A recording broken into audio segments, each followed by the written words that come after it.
a little non-traditional. I love it. But yeah, so a little bit about me. I've worked in the nonprofit space since 2005. I do have my bachelor's in social work, my master's in social work. I graduated from UNT with my undergrad, and I worked at the Dallas County District Attorney's Office, writing protective orders. I believe that's where Christina and I met. And then I worked at an outreach center for survivors of domestic violence. And as you all know in the field, a lot of times there's crossover, sadly, with sexual assault and domestic violence. So I did see that aspect as well. And then I moved on and I managed a 24/7 shelter. And this was really like the most amazing experience in the sense that I saw, such resilient, wonderful survivors. It was also eye-opening because this is where I first saw such high burnout when it came to staff. And we'll talk more about burnout, but it was my responsibility as the director to help staff manage that. And so that's really when self-care became a huge part of what I advocated for, with the help of a therapist that I worked closely with. And it's really stuck with me throughout my whole career. Which brings me to, I started my own business in 2018 to develop programs, develop staff, and write grants. And those are really the three tiers of what my business does. I'm also a mother of a lively 2-year-old. She's almost 3 at this point in March. I'm from Houston, so I don't know if there's any Houstonians out there, but that's where I'm from originally. Very proud of that. Loved Houston, loved the diversity, loved where I grew up. And I'm also a yoga enthusiast. I do have my yoga teacher certification. Coincidentally, that coincided with me actually starting to work in the nonprofit space, and it's been a really helpful sort of supplement to my work and has helped bring that sort of self-care element home for me. And why do I do this work? So this is a big part of how I like to develop staff and how I like to work with executive leadership or leadership in general, because I was personally affected by a vicarious trauma in the fields I've worked in. As I said, I worked in a shelter, and this is where I saw it the most. But I think no matter where you work, you're going, if you're in a direct service role, or if you're helping those who are in a direct service role and you're helping people who have experienced trauma, you will be affected by trauma yourself in ways that you may not even realize. So as I started looking into what that meant, I realized this is something we need to spread, we need to educate on, more people need to know the signs and symptoms of staff being affected, not just our clients, but staff being affected by the trauma of our clients. So that is why I am doing trainings like these today. So I want to talk quickly about the goals of the presentation. Recognizing the effects of bearing witness to those who have experienced trauma, that will be one goal. I would like us to improve our capacity to help ourselves in order to help others, and walk away with practical and sustainable self-care tools. I'm a huge fan, I want you to learn something in this. I don't want this to be all just theoretical per se. I want you to be able to walk away with, hey, I can try this, I can try that when you leave this presentation. So as I said, this is all going to be through a trauma lens. So I'm probably preaching to the choir here, but I want to know, why is knowing about trauma important when it comes to self-care? And I don't know if there's some people who want to share their own thoughts on that, but I'll give us a minute if people want to reflect. Yeah, just a reminder to everyone, you can use the chat box, or you can raise your hand.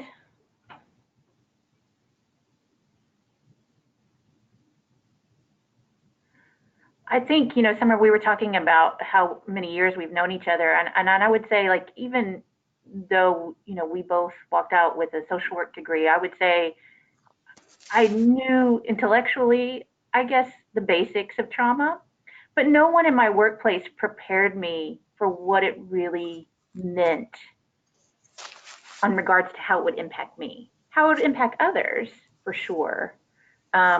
And so the first time, 6 months into, I think, one of my very first experiences was working at a shelter and working at the DA's office.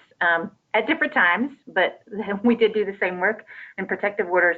I just wanted to quit, but I didn't connect the dots to the trauma piece of it, right? Because the people I was working with, the survivors I was working with, they're the ones impacted by trauma. My trauma, what are you talking about? What's going on with them was so critical for me to help support and guide them through the system that I was in.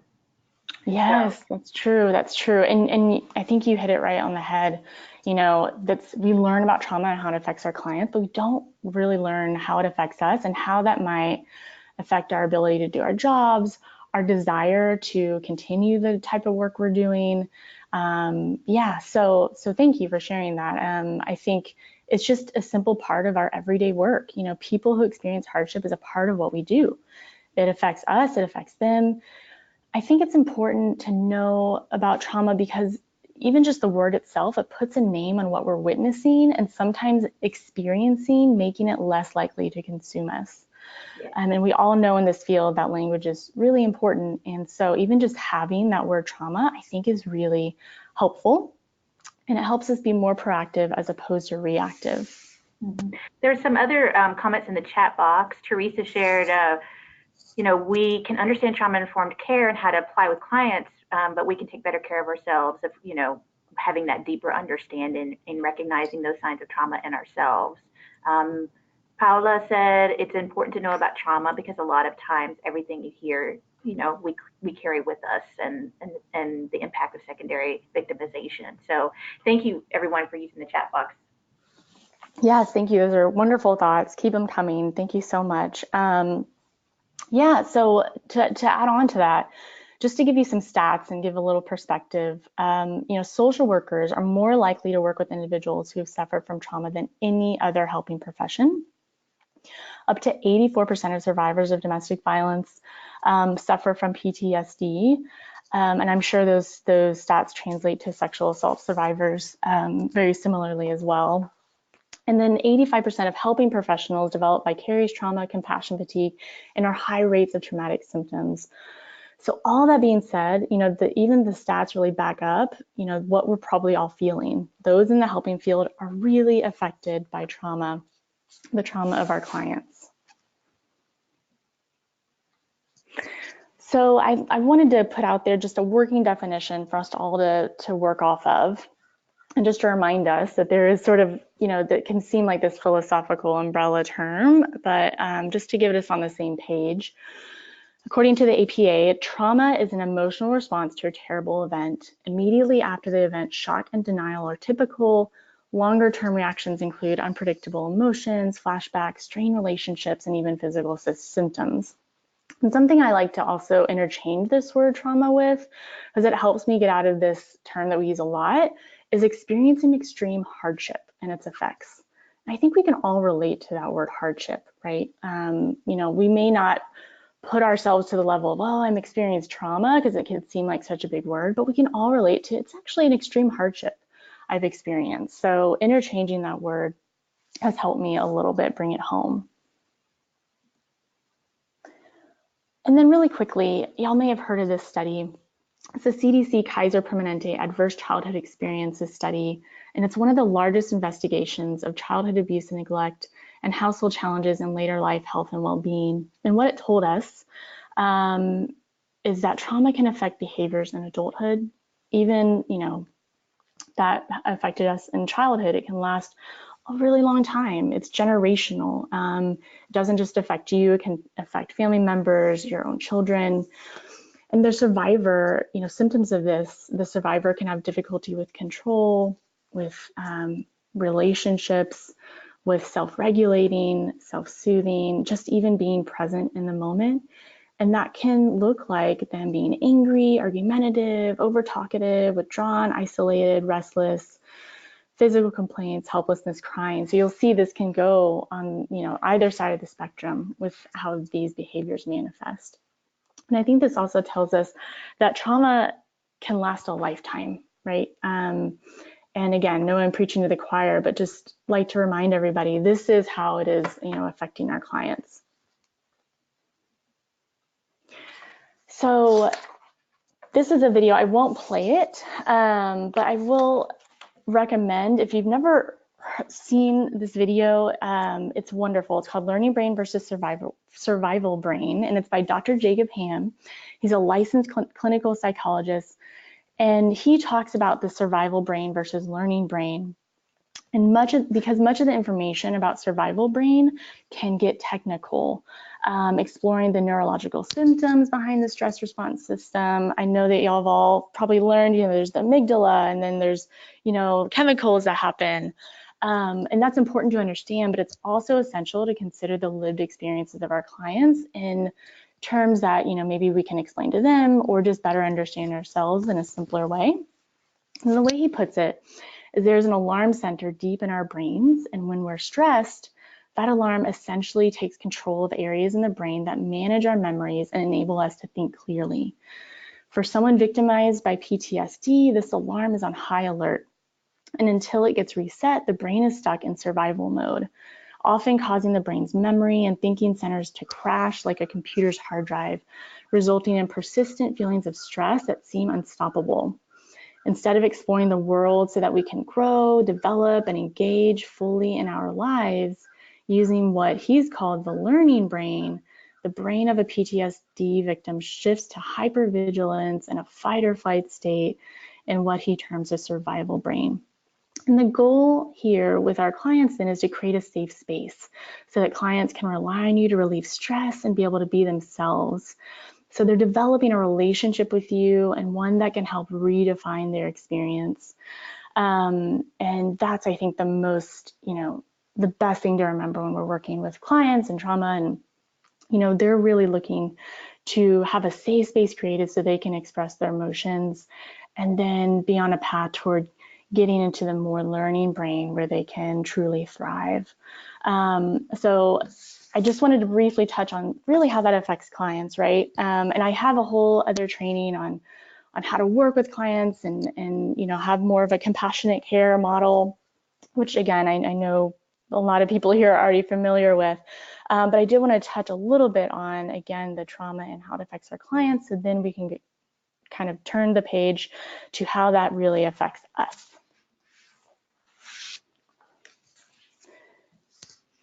So trauma and its impact on you. So we have 3 different terms we're going to talk about today: compassion fatigue, vicarious trauma, and burnout. So compassion fatigue refers to the deep emotional and physical wearing down that takes place when helping professionals are unable to refuel and renew.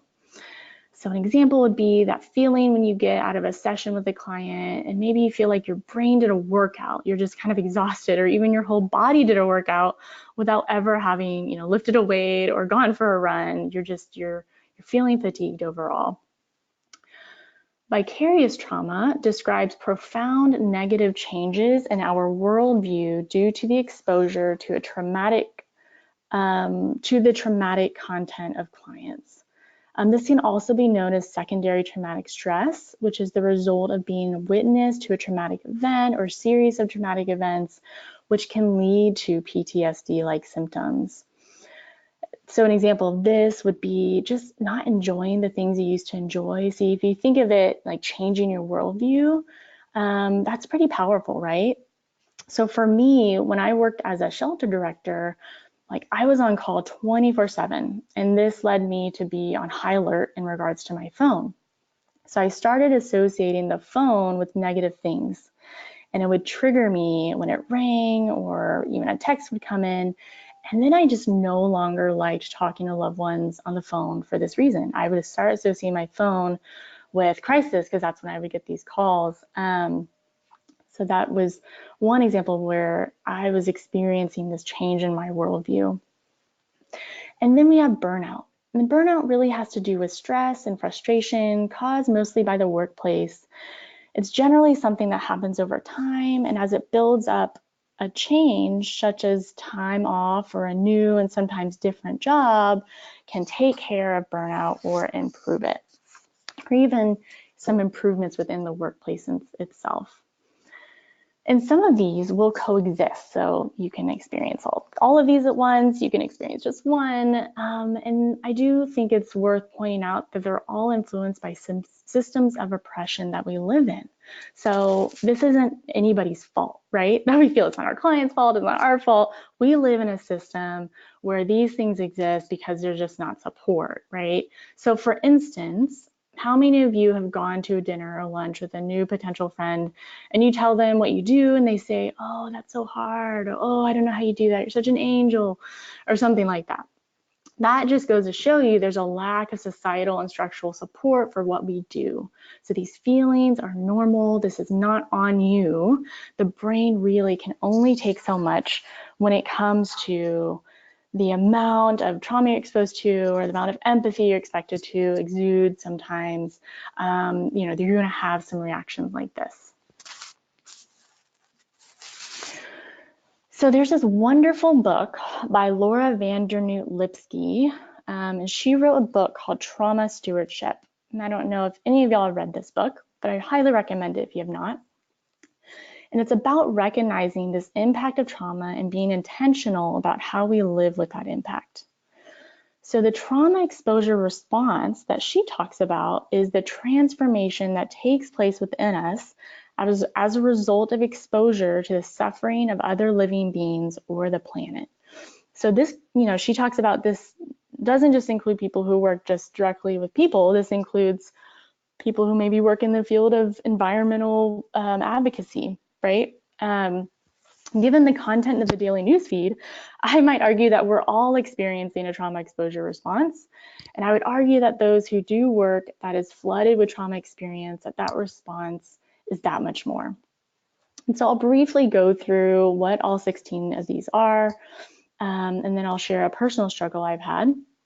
So we have feeling of helpless and hopelessness, a sense that one can never do enough. We have hypervigilance, diminished creativity, inability to embrace complexity, minimizing, chronic exhaustion or physical ailments, inability to listen or deliberate avoidance, having dissociative moments, feeling sense of persecution, having guilt, fear, or anger and cynicism, having an inability to empathize or numbing, addictions, or grandiosity, an inflated sense of importance related to one's work.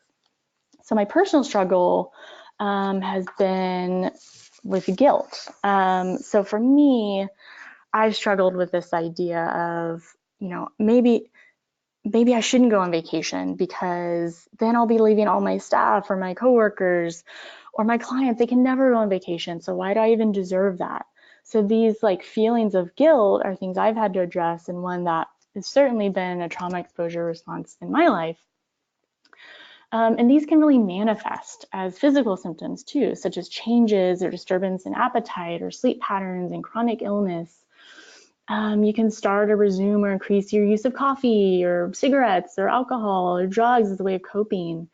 You might experience intrusive thoughts of client stories, maybe have bad dreams. This could include withdrawing from or becoming very dependent on others. So again, those sort of opposite sides of the spectrum.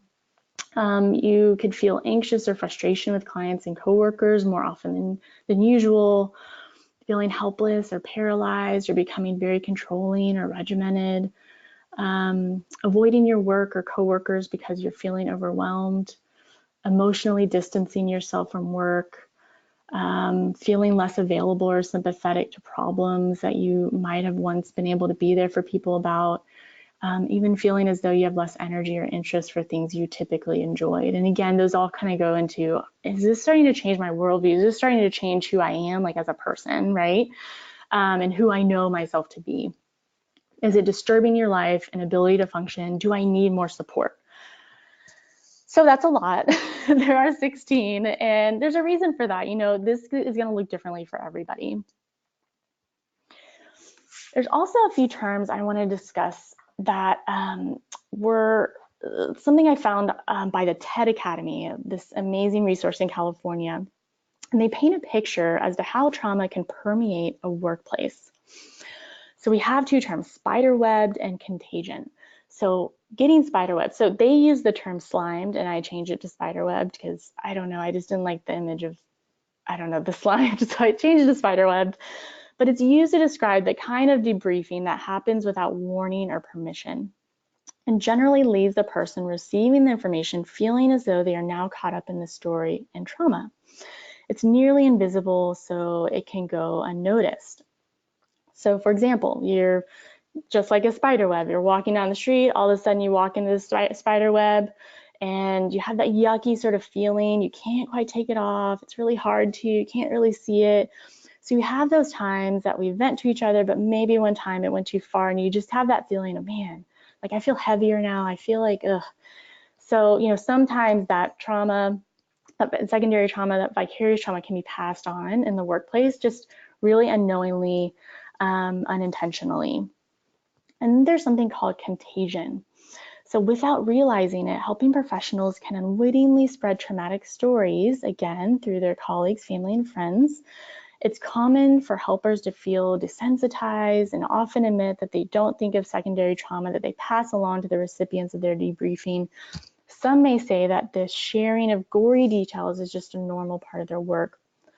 And we all know venting can be healthy, and there are times and places to do this and ways to do this so that we aren't spreading trauma around. So by no means are we saying anyone intentionally is doing this. It's just, again, the nature of our work. It's the systems we're working, right? So I'm going to stop here real quick. Does anybody have an example or have any thoughts so far? Well, Summer, while you've been presenting in the chat box, a lot of people have been talking about doing this work and being a survivor, and kind of being kind of hyper aware that we don't want how our trauma is being triggered to impact the work that we're doing with trauma survivors, and what is the, being able to navigate that balance for ourselves. But then also, like, it's sounding like a lot of people in the chat box too don't feel like they're supported perhaps in their work environment to even disclose that they're a survivor. And there's that impact too. Like, if I talk about being a survivor, it may impact perception of my work or my ability to do this work. And I know that that's a kind of a national conversation that I keep hearing about at different trainings and presentations about how we far too often in any helping profession have not acknowledged that those that often are doing the work are also trauma survivors. And maybe it not being a safe space to talk about that. Yeah, absolutely. And, I think that's a really, really great point. I wish I could see all these chats. It's hard to do while you're presenting. Yeah, I know. I don't want to peek over and disrupt things, but thank you so much, you guys, for sharing. I know it's just, it's wonderful that y'all are even, sharing in this capacity. So thank you for even trusting this space. Yeah, a lot of people have been very thoughtful in saying that they feel very supported that they were able to say that. And that many others said, me too. I've had that experience and feel like, it impacts my work, and I need to think about balance and self-care in this, in the same way that we're talking about now, but also in different ways, because there's two things happening: the trauma of the work that we're doing, and then our experience. Yeah, it's twofold. That is so true. I can't recommend that book enough, Trauma Stewardship, because she does go into, the prevalence of those who maybe have experienced trauma themselves and how that really is as much a part of the experience. And, I would just also add that, we do work in these systems where there's just not support for that, and so all the way from societal down to the level of, the organizations themselves, I think we can all do a better job of supporting survivors on all levels and supporting those who help survivors, whether or not you've had that experience yourself, but especially if you've had that experience yourself, there needs to be that support, because there's a lot of strength that comes with that and a lot of, wonderful connection that can come with helping people and healing in your own way as well. I just think there just needs to be more support and just more talking about that. And so I'm glad to hear that TAASA has acknowledged that, and because it's going to take entities like TAASA to truly start changing the system so that those support systems are there. Yeah, and just everybody in the chat box, I tried to just put a link to the book that Summer just referenced, Trauma Stewardship, but I think it all just came out as a weird looking hyperlink. But Yeah. but I'll do it again. But we're talking about Trauma Stewardship. It's a book very easy to find at major booksellers, Amazon, what have you, an everyday guide to caring for self while caring for others. Yes, and I have a blog as well, and I summarize that book in a blog that I did. So if anybody wants to go to my website, I'll have a reference at the end. That'll give a good summary, so you can also see, is this a good, is this kind of what I want to purchase? So that could maybe help as well. So great. All right, so we've learned a lot about how trauma affects us individually. How it affects the workplace. So what are some tools to reduce those effects? So I like to use something called the 4 C's. And the first C is be conscious. So know your warning signs. So we talked about language, how important it is. I always say, name your dragon, you can better slay it. And so, be conscious. Are you experiencing these things? If you are, start to recognize them, start to be mindful. Then you come to the second C, chat. So participate in responsible sharing. It's really important to talk, to chat about these things, to have a conversation. You can do so in ways that are known as like low impact debriefing. This is also can be talked about in an anti-webbing strategy type way. So getting that spider web off of you, and increase self-awareness, when you're talking, giving fair warning, and then getting consent before having these conversations. Having that low impact disclosure is important when you're sharing. But again, this ideally needs to be supported by systems in your organization or otherwise, so that you're able to share in a way that's responsible and that you're getting what you need out of it as well. And then the third C is care. So really enhancing your self-care, which is what the later part of this presentation is all about. So we'll talk more about what that means for you.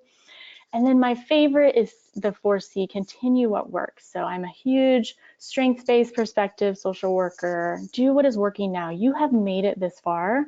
Give yourself some credit. Continue what has worked for you, and just start, looking at those things that don't work for you as opportunities. But you are doing things that have gotten you to where you're at, and you are doing a great, great job. So embrace the fact that you are, doing things that are working currently. And I love that, Summer, because one of the things that you were talking about in those C's was chatting. And in the chat box right now, we have folks connecting with each other because they want to continue to have this conversation and share with each other. So organically, it's happening right now as you talk. Wonderful. So yeah, that's one tool you can use. There's many. This trauma stewardship book has another tool. She calls it the 5 directions. So she calls upon natural elements to explain these themes, and I'll quickly go over them. She has this direction called north, and she themes it with water, and she calls it creating space for inquiry. So you can ask yourself questions. Why am I doing what I'm doing? You can put this on your office, in your office space, by your desk, just as a reminder, before starting your workday, even throughout. Ask yourself the why behind what you're doing. Give yourself honest answers and remind yourself it's your choice to do this work. Give yourself a pat on the back for acknowledging your truth. And then we have east, which she associates with fire. And she says it's choosing our focus. So where am I putting my focus? What is my plan B? Pay attention and know what your inner commentary or mind chatter throughout the day is focused on. Are you thinking glass half empty, half full? Can you reframe things more positively? And research even shows consciously directing your thoughts can rewire your brain so that it becomes easier to think in a more positive default mode. And then she talks about self, or earth, creating a community and practicing compassion for self and others. Take time to observe how your surroundings connect with your internal state. How is your home taken care of? What food are you eating? Who are you inviting into your life? And does any of this need to shift? And then she talks about the west direction, which she associates with air and finding balance. Find what a sustainable work schedule looks like for you, stick with it, every day, take time to write down and think on something specific you're grateful for. And it can be big or small, but really trying to find that balance in your life. And then finally, centering. So having a daily practice, take a moment each day to reflect. You might do this through meditation or exercise or deep breaths, anything where you intentionally be with yourself. And so this is her tool, and we'll talk a little bit more. We're going to touch more on different ways and another framework for this, okay? So really quickly, organizational trauma responsive care for clients. I wanted to just touch on this because I wanted to ask, how do organizations incorporate trauma responsive care? So they can first recognize that those working in the field need support and will have suffered effects of vicarious trauma. This will in turn create responsive care for clients.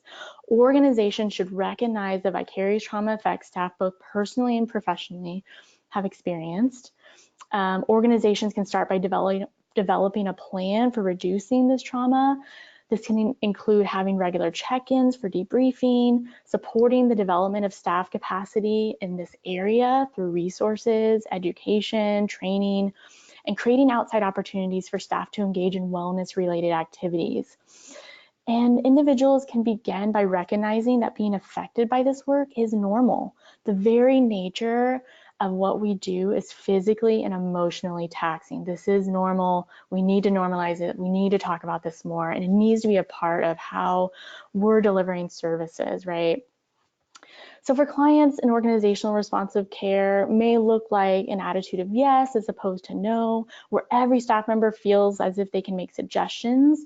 It might not be an attitude of course, right? But it's an attitude of, yeah, let's talk about this. Let's be open. The other thing that we keep in mind is kind treatment. People in pain need kind treatment, and that includes ourselves. Pain is expressed through anger as well as crying or feelings of helplessness, but recognizing that pain is at the core can help us realize that kind treatment is what is needed to heal. We also want to know that, client choice, we have to be realistic. It can be challenging. We need to have these conversations. Compliant clients are easier to work with in the moment. Client choice can be inconvenient. And so we need to be training, giving ourselves tools in how to engage clients who have experienced trauma. And we also need to recognize resistance is meaningful. So when a client chooses not to engage in services, it's not always a sign of not being ready. It can also mean the way choices are framed or the organizational layout, the systems, they need improvement. So recognizing this. And then finally, we talk a lot about client autonomy.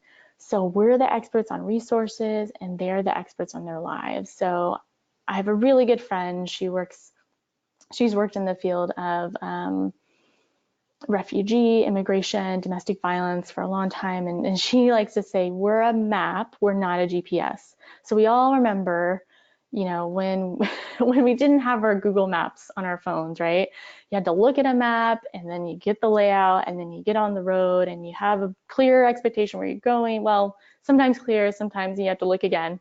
But regardless, you kind of knew your positioning a little bit more than I would argue, at least I do these days. And so we're not that GPS, right? We're not going to step-by-step tell a client, where to go. We're that map and we give the resources and we're a guide, and then they choose the route they want to take, the direction they want to go. So keeping all these things in mind, in order to have this responsive care, I would argue we really need to be always training, always cognizant, always taking care of ourselves and our organizational staff who provide this environment. All right, so let's switch gears and talk a little bit about self-care and how you can better take care of yourself so you can better take care of those you serve. So self-care, I'm just going to give you, this is my personal definition. If you have feedback on your own, I'd love to hear it too, but my personal definition is living your whole life that is balanced and that works specifically for you. So it's not a one-size-fits-all practice. The key is to be aware of what works and what doesn't. There are, however, and we'll talk about them, scientifically based tools that are proven to put you on the path to a less stressed life. I'm going to use a lot of positive psychology, which is the field of study that focuses on well-being as opposed to psychological dysfunction. We're going to focus on what I call behavioral change, or the science of how you move your behavior around. How do you actually change your habits and use your own situation to your advantage?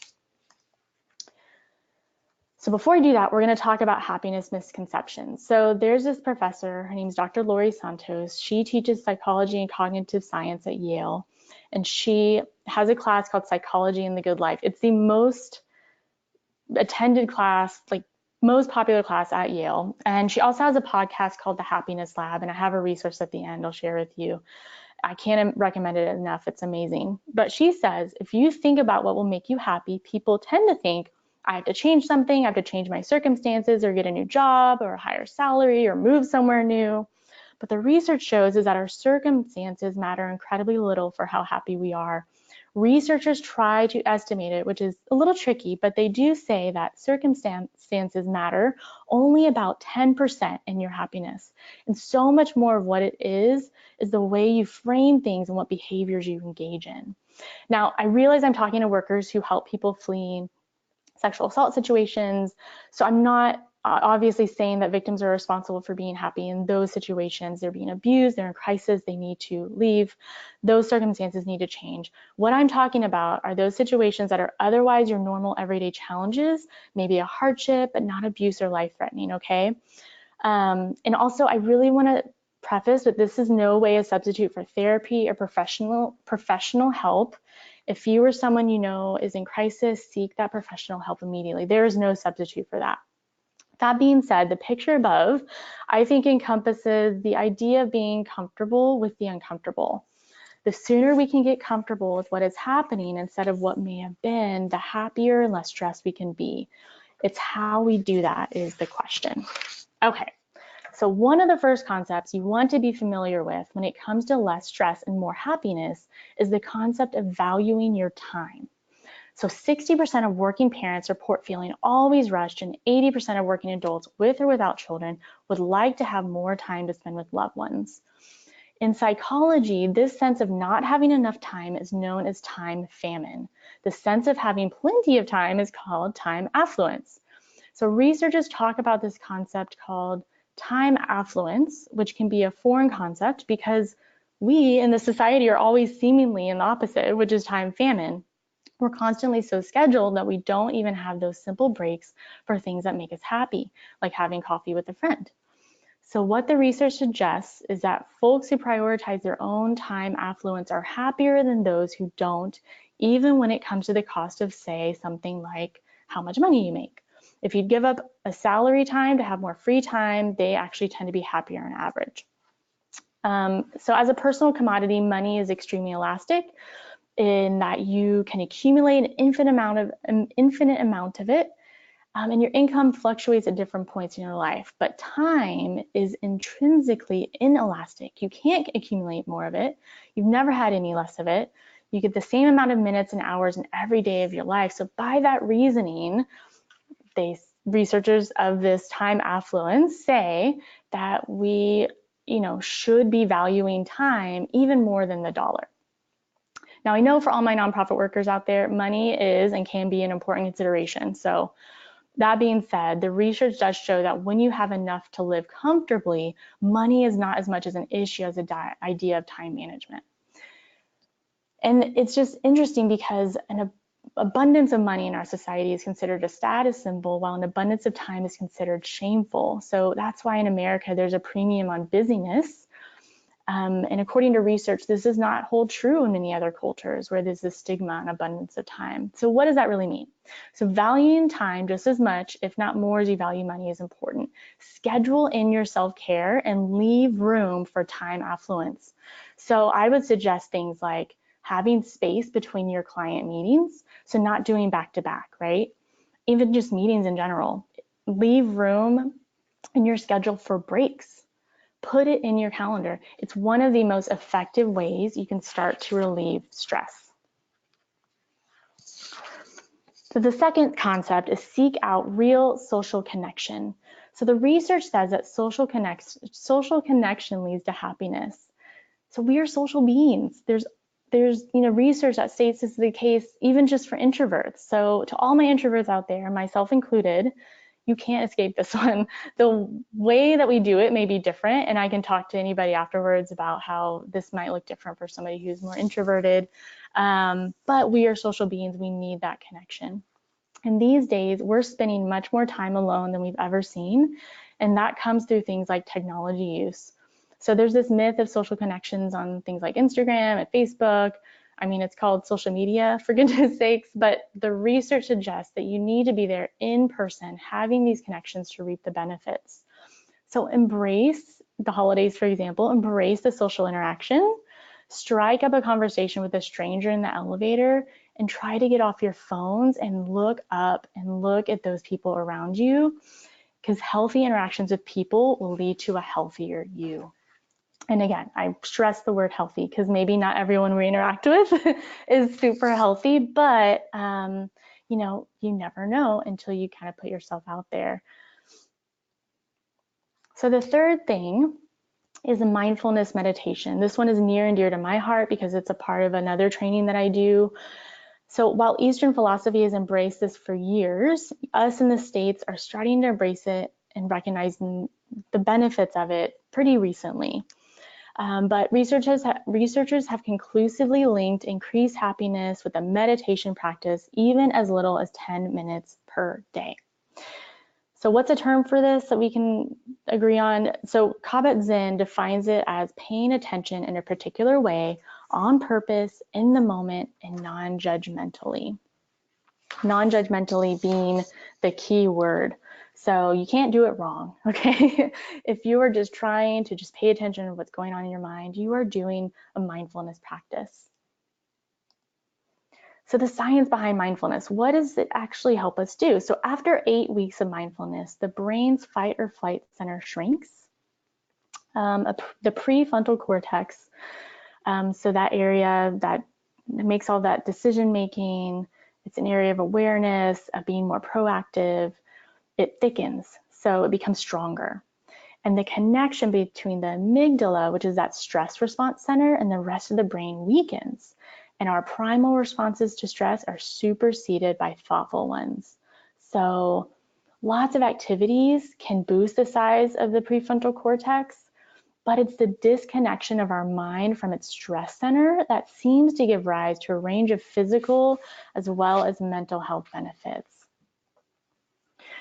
So what is it not, and what is it? So to give you even more of a picture, because there's some skepticism I've found around mindfulness and meditation. It's not getting rid of difficult thoughts. Again, you're starting to notice and accept them. It's not something you can do wrong. It's an experience that's individual to everybody. You can do it by going out for a walk. You can do it in a formalized setting. It's just about attention to thoughts. And I'm sorry, it's not about attention to thoughts, but it is about compassion and kindness towards those thoughts. It is not difficult. It is not difficult and complex, and it is simple and cultivated over time. Over time being the key phrase there. And it is not inherently stress reducing. So you are not going to do this and then all of a sudden come out and be like, I am so much less stressed just now. It may happen, but it's a practice that may have the side effect of reducing stress. And the more you do it, the more you will see those side effects. So here's just some recommended practices. Beginners, you really just want to start small, maybe 5 minutes, 3 to 7 days a week. Intermediate, you can beef that time up to 10 to 20. Advanced, if you really want to go for it, 25 plus minutes daily.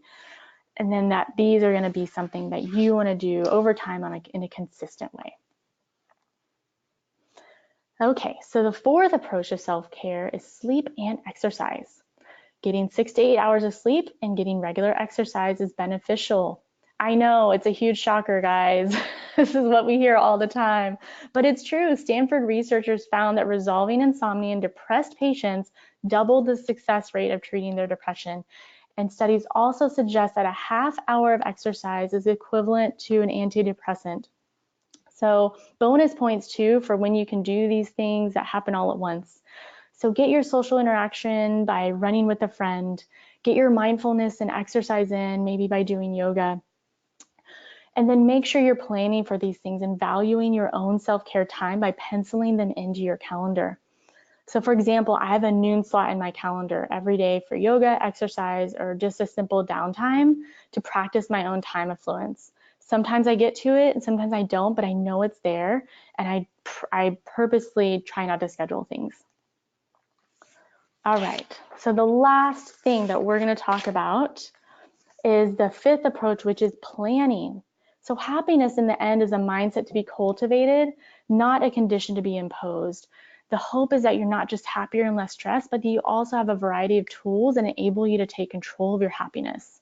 You don't find happiness, you make it. So how do you set out to make it so? So in studying people's good intentions, there's a psychology professor, Gabrielle Oettingen, I'm probably saying that wrong, but of NYU, discovered something unexpected. Just practicing positive thinking can actually impede the likelihood of attaining our goals. So that idea of the power of positive thinking is not the full story. That's because we focus on our ideal outcome, like I want to exercise, rather than the obstacles we'll face when we get there, like my mornings are hectic. So she developed a tactic called WOOP to overcome hurdles. So you first identify your wish, like working out, and you imagine the outcome, like getting stronger, and then you think of the obstacles, like I'll be tired, I might be busy, and make a plan to get around them. Like you'll sleep the night before, you'll lay out your clothes on the bed before turning down. So using this for any goals has been proven to actually help you achieve them, and help you get there. It can also be known as something like visualization, where you're visualizing multiple scenarios. An Olympic medalist use this approach all the time, and people who do it often have just better outcomes in meeting their goals. So what does this mean for you? So assuming you start putting into practice some of these methods, what's the potential result?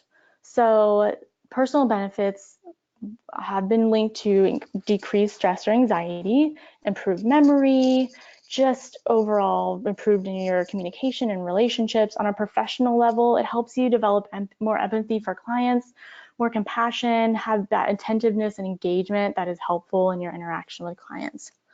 So we all know that burnout is high in the nonprofit field, and we all are familiar with why. What we aren't having conversations enough about is what you can do about it in simple, straightforward ways.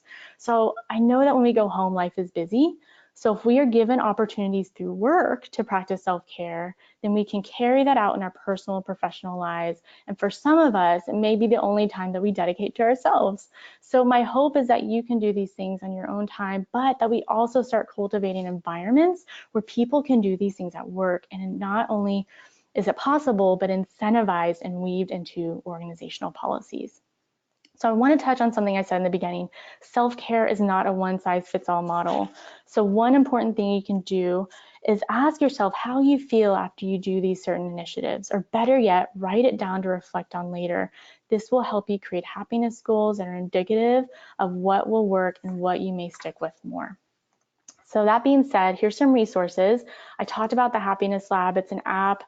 It's also a free course you can take online through Coursera.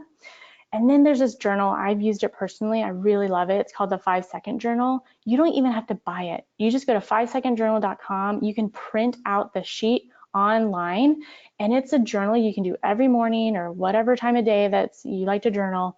It has elements of gratitude in there. It's awareness, planning, calendaring. It's all research-based ways to start your day off right. And then there's these meditation apps. There's tons out there. So whichever one, if you want to use that, I find that they're helpful, but you don't need them. But if you want them, they're there. And then a book that I found is a good meditation book. It's called The Book of Awakening, and it just prompts you for daily meditation and mindfulness exercises.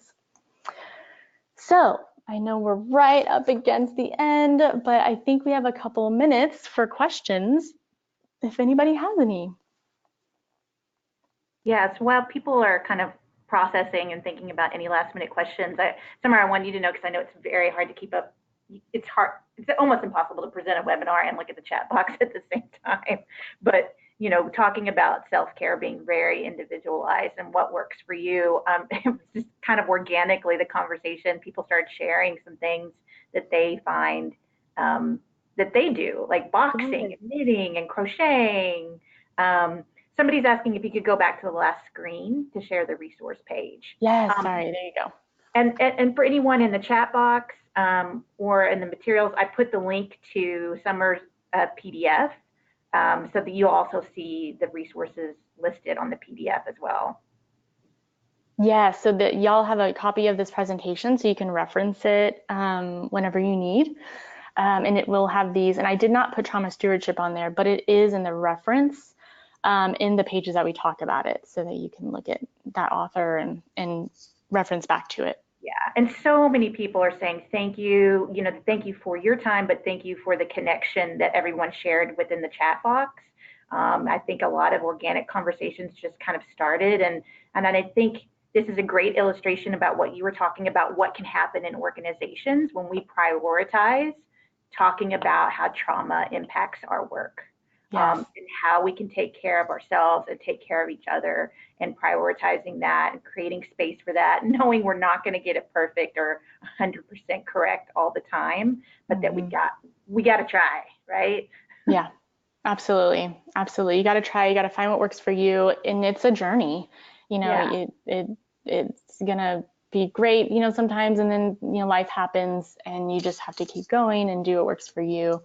I teach this course, so it's sort of this like dirty secret of, I struggle myself. Like I don't, do all the things that I preach, but I certainly try. And when I do them, I see the effects of them. So I can definitely speak to that. And, I do have a 2-year-old, and it's really hard when you have kids or people you're caring for as well. So I know there's a lot of reality that comes into play when we talk about, implementation. But that's why I'm really do want to stress, I want organizations to also take on this responsibility, because I think sometimes that's the only time that we do get sort of incentivized, because at home there's a lot of demands, and it just is hard. So if we can create systems of support, that is, going to be huge, and it's only going to help your organization.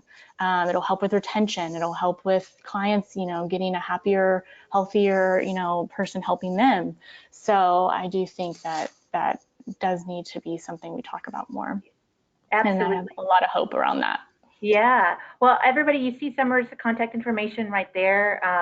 Know how to connect with her blog. I love your blog, Summer. Especially, I've gotten really into people summarizing books that I feel like I don't always have the capacity to read right in the moment. Yes. I think it's a Reader's Digest version, if you will. It's probably aging me, the Reader's Digest version. What are you talking about?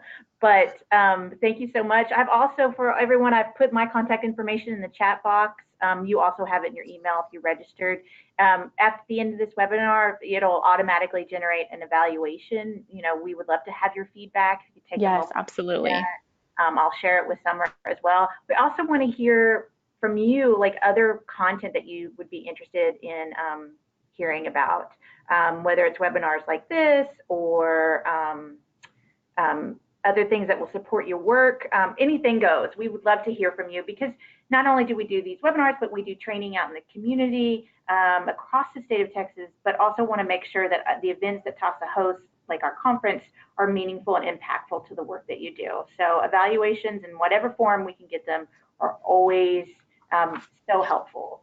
Again, I'm going to share the materials link one more time.